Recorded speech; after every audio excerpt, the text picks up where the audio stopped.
y'all, hope you're doing well today. So in today's message I want to share a lot of revelations I've had recently, and I'm going to start by talking about and if you will just excuse me, I'm wiping my hands off. I just got done trying out this new hair gel, and I don't know yet what the verdict's going to be. But I mean, if I have the option, my vote is always John Frieda. I love his products, but they didn't have that, so I'm trying something a little different. So we'll see how it holds up. But anyways, I've been marinating, as I like to say, on a lot of things, and it's kind of, you know, it's when you're trying to learn about things that have impacted your life to the degree that, or to the extreme, to the point of changing your life, it's kind of like, for me, it's hard to focus on one piece or part of the puzzle. It's kind of like if you've had all these little mini revelations or light bulb moments along the way, it's kind of like they're all sort of actively trying to, like magnets, you know, like trying to pull more evidence one way or the other to make a final determination, which is going to be wrapped into the ultimate message today, right? Like making judgments, discernment, decisions, certainty, all of these things that we do with regards to certainty. It's kind of like we're searching for that. We want resolution. You know, we want closure. We want to get to a place of understanding that feels like, okay, now I've got what I need to move forward, right? And so I've had a lot of those kind of light bulb moments today and last night that have been kind of flooding my mind, and it feels a little bit, I think the word is disjointed. It's kind of like just bits and pieces, but I feel the need to go ahead and share them with you anyway, and we'll just see how they all tie together, if they even tie together, right? So there's this term called the dead mother, and it's metaphorical, right? And it's about a mother who affects her child greatly in a negative manner because she's not there. She's either distracted, heavily distracted. She's addicted to something, and that's pulling her away from, you know, getting close with her child and having that kind of healthy bond with her child. Or it could be that she's literally physically not there. It could be that she's mentally ill and she's struggling with that. It could be that she's just cruel. There's so many different reasons, but the point is, she could be numb too. She could have had certain things happen in her life, traumatic things that have made her like emotionally numb, right? So therefore connection with her child just isn't even possible. So there's a lot of different reasons. This is just my perspective and my spin on this, right? Based on my research and my understanding. And I'm just trying to offer you a starting point always to get the wheels turning so that you can go and run with these concepts and do your own research, right? But essentially, the dead mother concept, and Sam Vaknin talks a lot about it, which I recommend his channel. It's very insightful. But what happens is, apparently, as part of normal development when we're children, we require mirroring, essentially. We require, as part of the development of our psyche, and therefore the development of our sense of self, of who we are. That's part of that developmental process, is to have reactions come back to us, which is called mirroring in this regard, in this respect, from a parental figure, specifically the mother, okay? So this is really, really just coming together for me. In the moment, at least, this is kind of where I'm going, the direction I'm going with this concept. And so, if a child has what's called an emotionally dead mother or an emotionally unavailable mother, right? And they don't receive that mirroring, or essentially it's just interaction is what it is. It's like the child cries, the mother responds.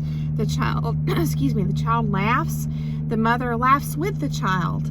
So it's like a validation kind of process of, it's kind of like, imagine if I'm looking at you and I'm the mother and you're the child.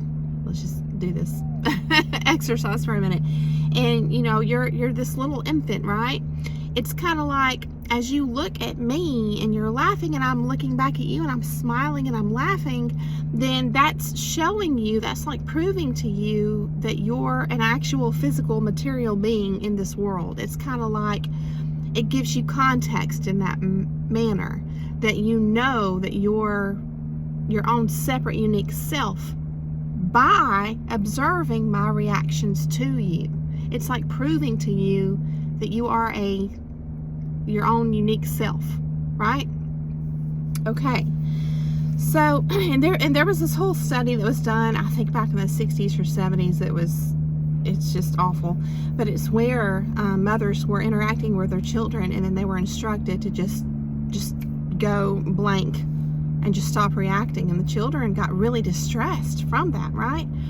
I've shared before in one of my videos, I think way in the past, I have observed a woman like this who is just literally emotionally dead. She's very numb, and that's just one part of the personality, I would add.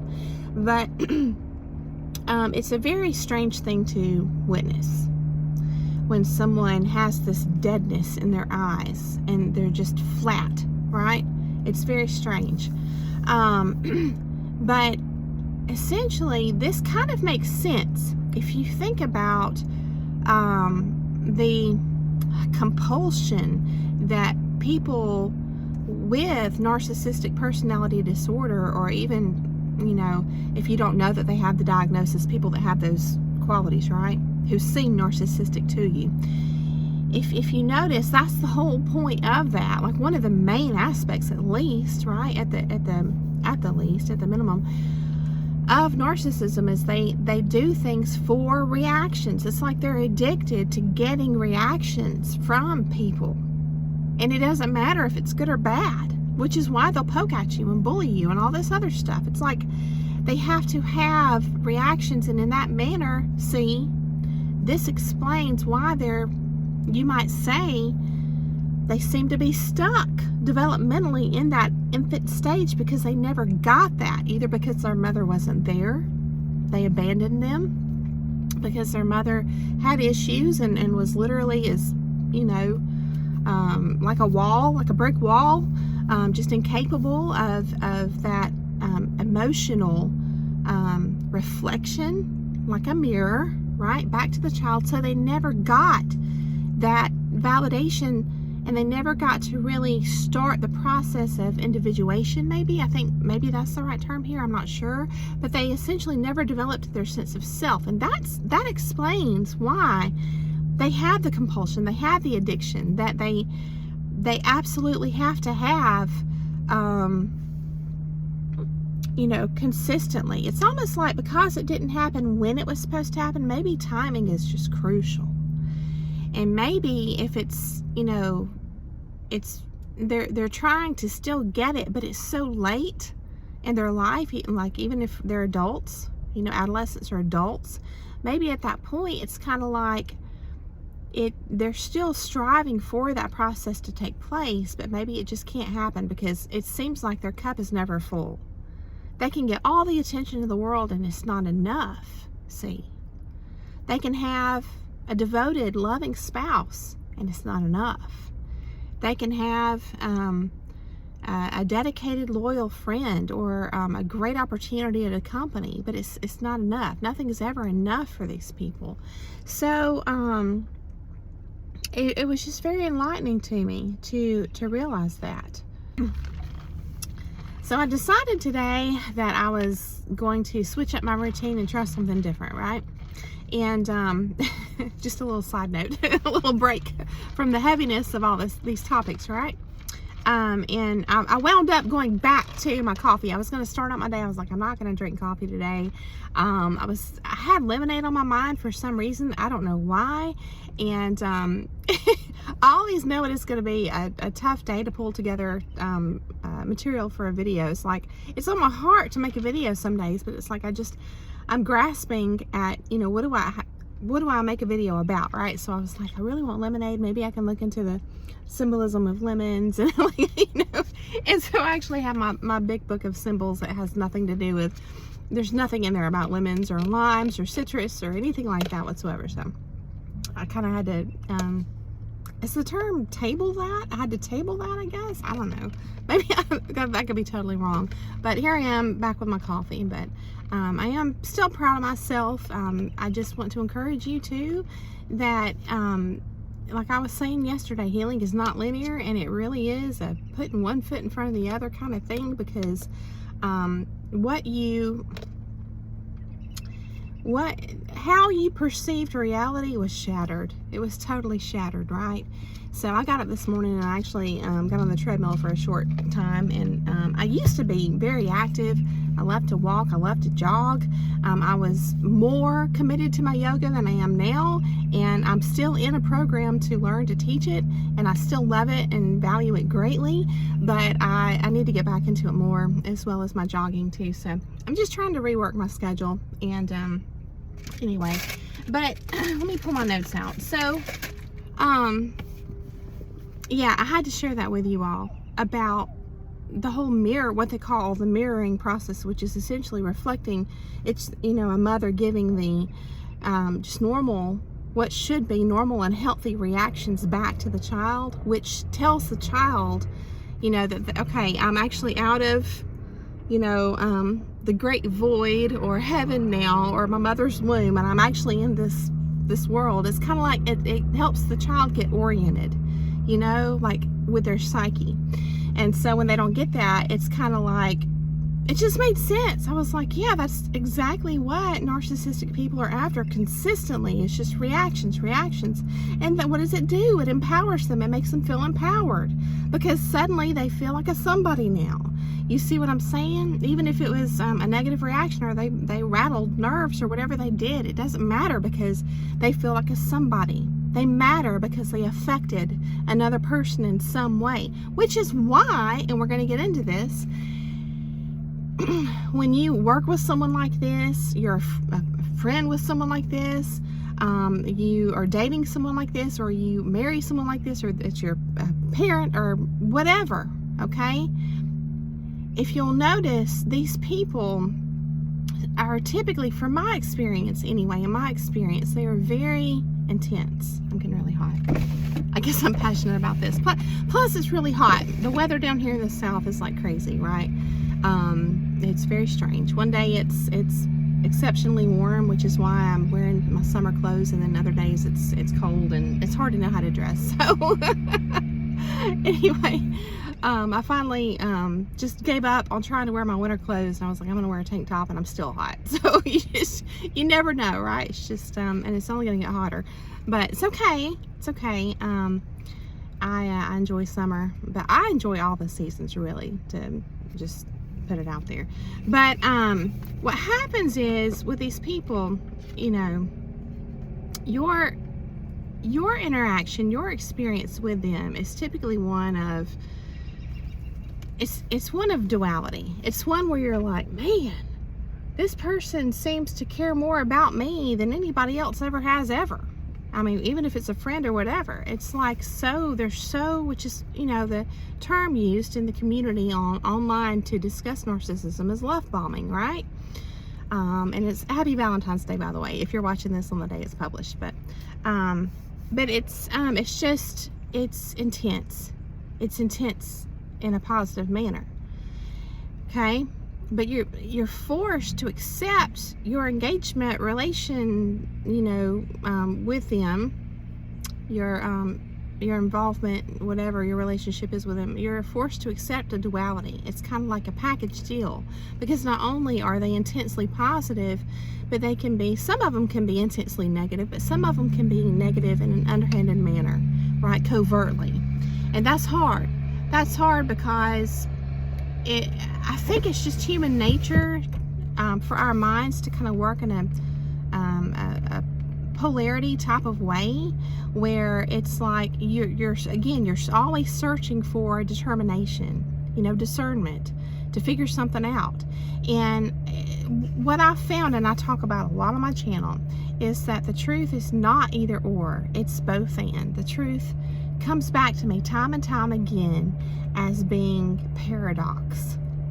And so that's what happens when we're with these people, just interacting with them, especially if it's over an extended period like decades.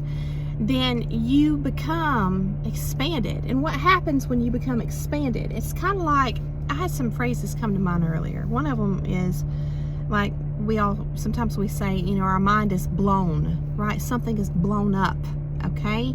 But then also, another saying is breaking the glass ceiling. Isn't that interesting? And so it's kind of like we're living in this world that, if you visualize it, it's like a snow globe.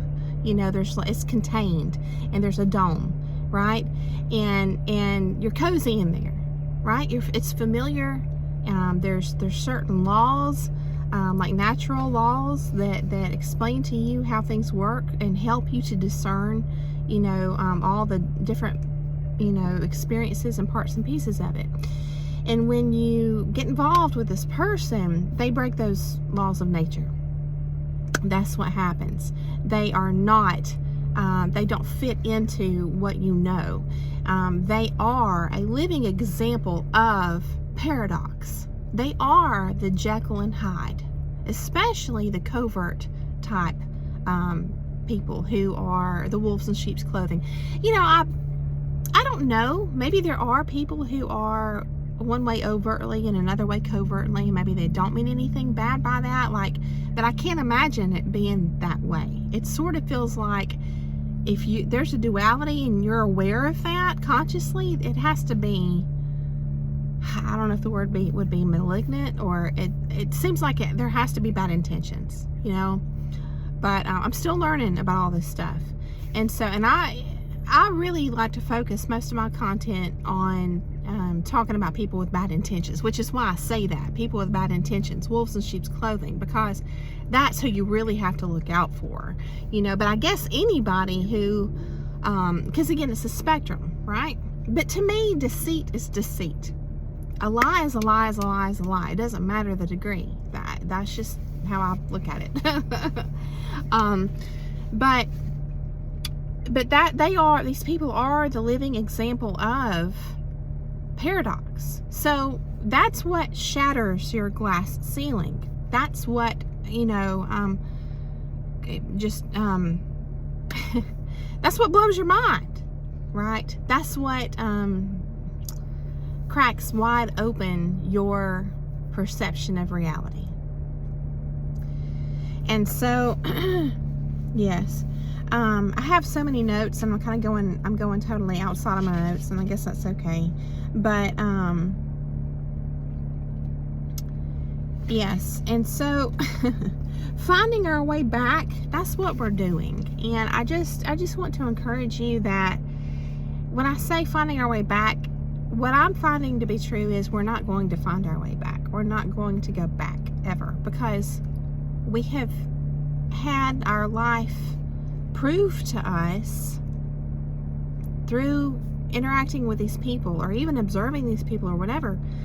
We've learned that, our old understanding of how everything works in this reality was wrong. It's not definite. It's not certain. Certainty has just gone out the door. It's gone.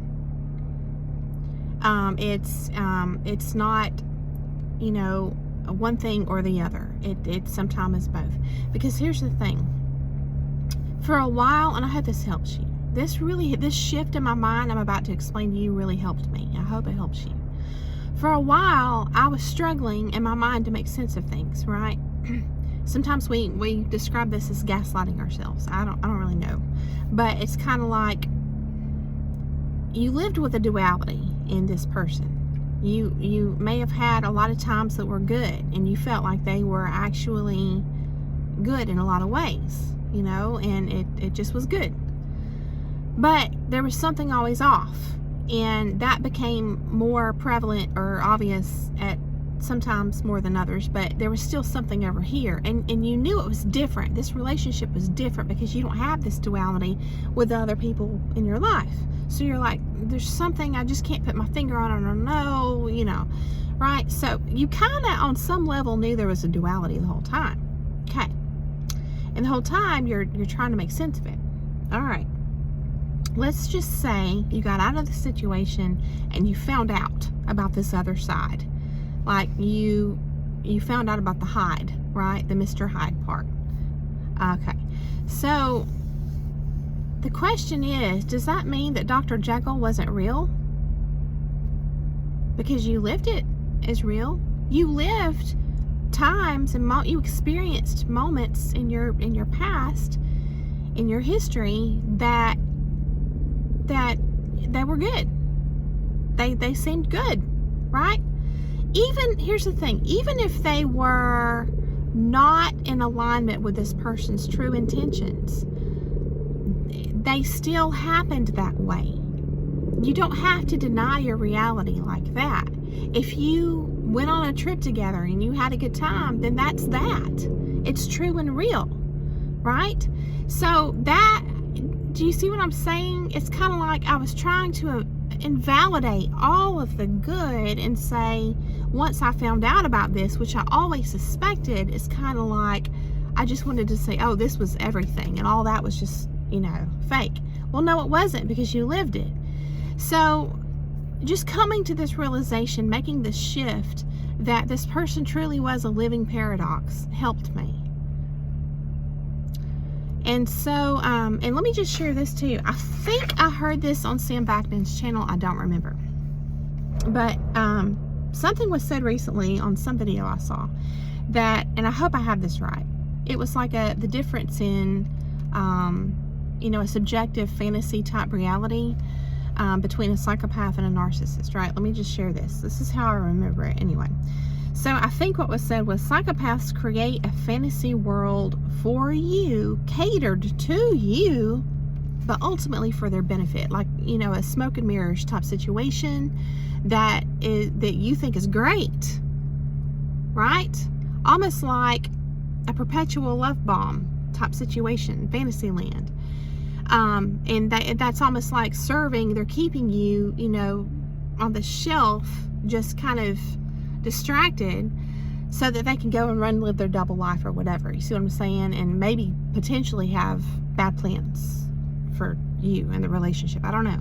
But the difference was a narcissist creates a fantasy land in their own mind and then expects you to conform to the role they have you playing in that fantasy in their mind.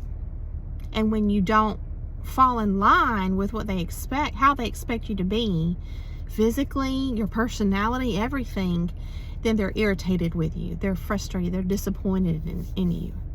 And so I thought that was interesting. So it's like the creation of this fantasy world in psychopaths, and I think they call all of this like cluster B personalities, but for different reasons. And in different ways, I guess I would say. So either way, when you are involved with someone like that, either way, right? Or regardless of all that, essentially any entanglement with someone rooted in deception means that you are separated from the real world because of the deception. You're caught up in a fantasy world, right? And so because you're separated from, what we call objective reality, okay, we'll just leave that there for now. It's kind of like you're fasting from it, okay? All right. So then you get out of the situation, you come back to, I'm back in life and I'm healing and I'm learning and all this stuff, but yet you can't quite get back to your old way of life, your old, how you used to fit into this world. It just doesn't, you don't fit into it anymore. You just don't. You feel like you don't belong, but you don't know why. Right? Remember, once that glass ceiling is shattered, you know, or the dome is cracked, or your mind is blown, whatever it is, that's it, right? And so I think making peace with the fact that it's not, you're not ever going to go back to it being the same way you used to fit into this reality. That's gone. And we have to make peace with that. But let's go back to that example of fasting. So you were, in this relationship, you were, without realizing it probably, kind of separated from actual reality that everybody else is just, a part of. All right. So you get out of it and you realize it's kind of like you've been fasting. Well, I don't know if y'all have ever fasted. I don't do it a lot. I've done it some. And a while back, several years ago, I did really good. I didn't have any sugar at all for about a week and a half. And of course, I went back to work and they had cupcakes. And they were just like shoving it in my face, like, here, oh, come on, eat this cupcake, come on. And I was thinking to myself, it's just one cupcake. I can do this. And so, but what happened was strange, because when I took one bite of that, it tasted like poison to me. It tasted like somebody had sprayed that thing with pesticide or something. It was awful, awful. And my thought, I don't think I even finished it. I may have had another bite. So it's great. I'm just not really hungry right now. But it pacified them wanting me to do that, right? So I put it down. I mean, nowadays I'd be like, no. I appreciate it, thanks, but no. So, but I assumed that it tasted that way to me because I had been fasting totally from sugar.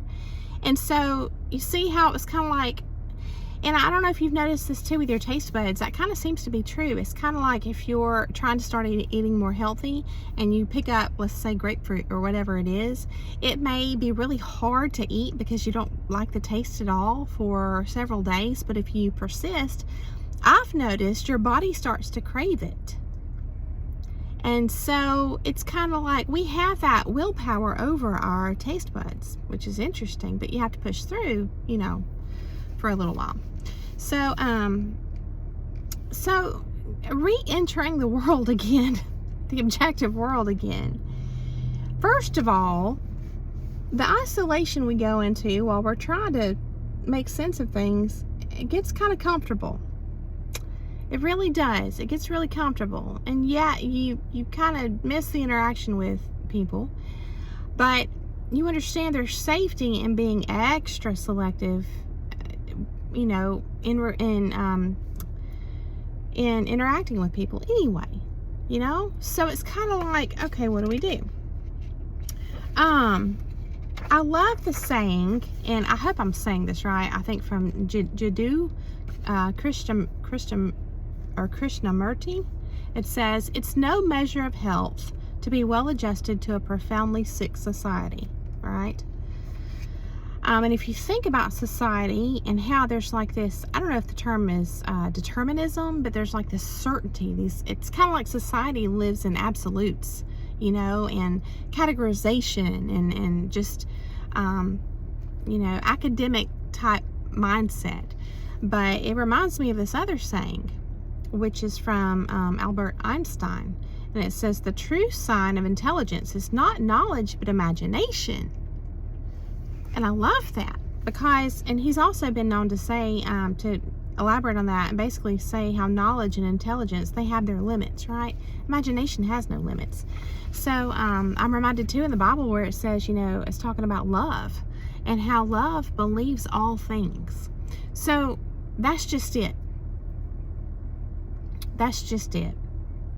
Believes all things. That's what we had to do in the end to fully understand what we went through. We had to believe both sides of the duality in this person, see? But yet that goes beyond the standard knowledge. Paradox goes beyond that. What makes sense? What makes logical sense? It kind of moves us or shifts us over into this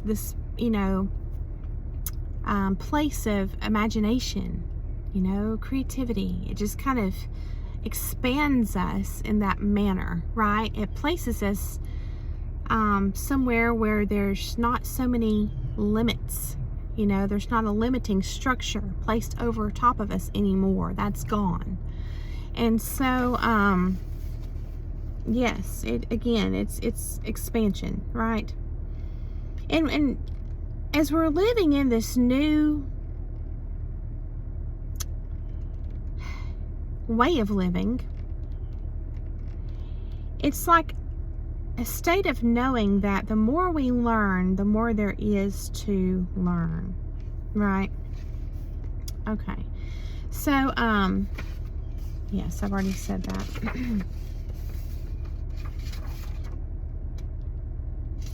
In my yoga teacher training, we do some practices where we hold space for other people. And it's where we just listen. We just listen. And we just let the other person just put everything out on the table that's, around the topic that's been assigned. Like one topic may be forgiveness. So the person may have a 2 minutes, a 2-minute limit to just talk about whatever comes to mind with regards to forgiveness. And you're supposed to listen and hold that space, right? So, it's really interesting that can be,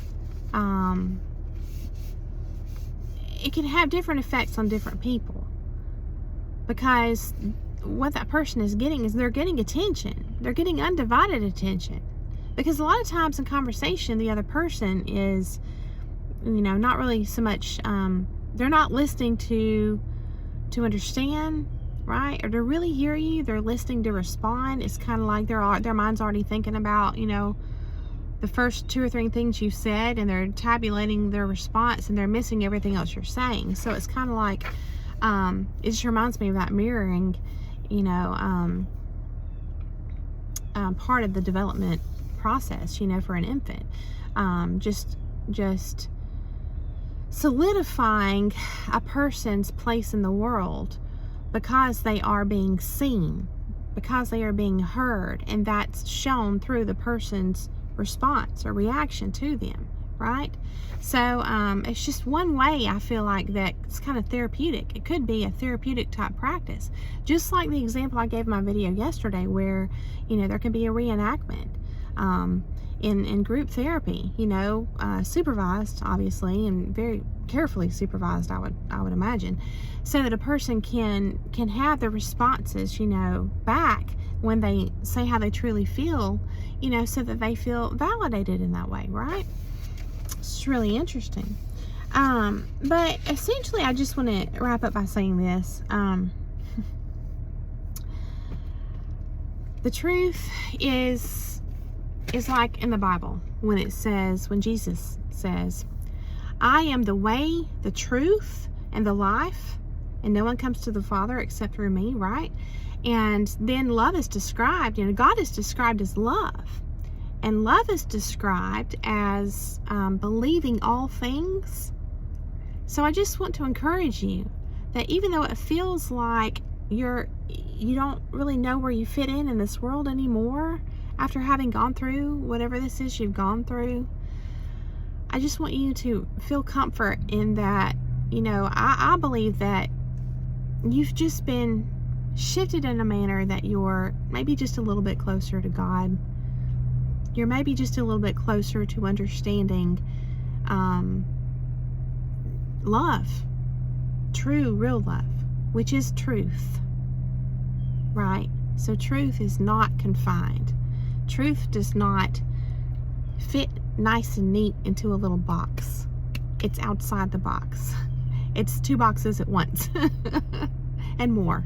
See, and so it's just about reframing to try again to look at things from different angles to get a better understanding, and hopefully to just help help you to heal and to learn and grow from there. So I hope this has been insightful. I hope it gave you a lot to think about, and I hope you found some value. I thank you so much for coming along to hear the message. I hope that you have a beautiful day, and I'll see you again very soon.